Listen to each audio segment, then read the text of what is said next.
What if the exact reason your prayers are going unanswered right now is a person who hurt you 5 years ago?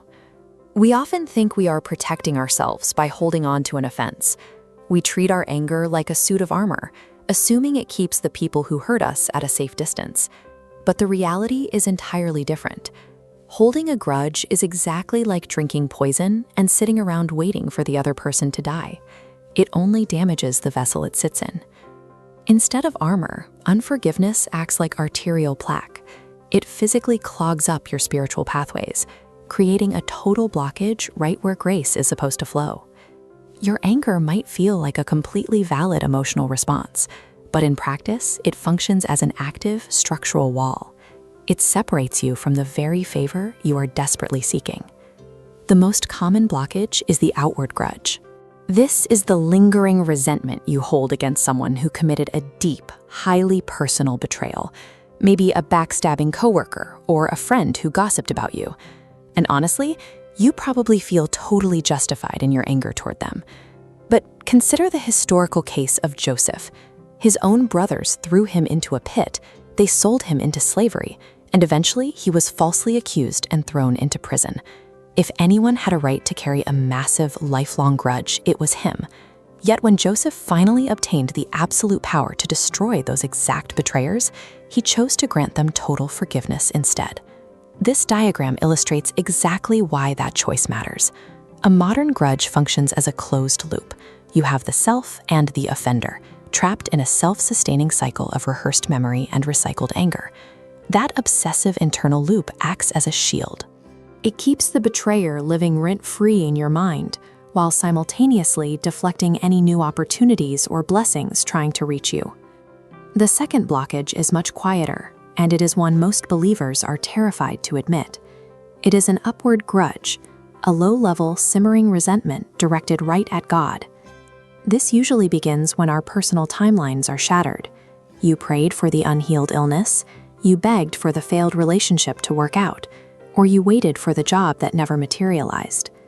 It is a normal human experience to feel severe confusion in these moments. Even John the Baptist doubted Jesus while sitting in a prison cell. Job questioned divine justice for 37 chapters without being punished for it. But there is a critical boundary line. Bringing honest questions to God is healthy. Allowing that confusion to calcify into a permanent, silent grudge is dangerous. When you stay bitter at the divine, you force a tragic irony. You are actively pushing away the only entity capable of healing your original trauma, all because you refuse to surrender your preferred timeline.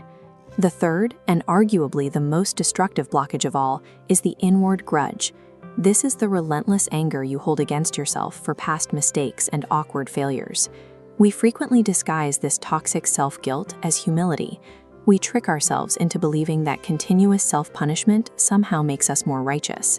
To see how false that is, look at the Apostle Paul. He literally persecuted and killed Christians before he met Jesus. He had a baseline of massive, seemingly unforgivable guilt. But Paul had an explicit operational strategy. He actively chose to forget his past so he could step into his future calling. He knew that dwelling on his sins served no purpose. This chart shows the theological concept of no condemnation. The moment spiritual debt is confessed, it is completely and finally zeroed out, leaving a clean, empty baseline. When you continue to punish yourself, you are actually rejecting divine grace. You are forcing an artificial blockage into existence where legally none remains. You were not created to carry this weight.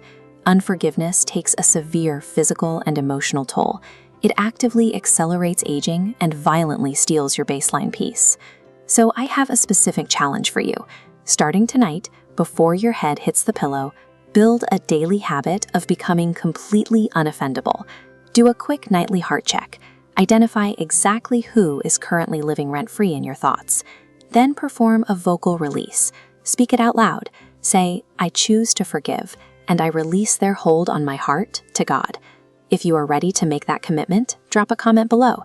Tell me exactly which of these 3 specific grudges you are breaking agreement with today.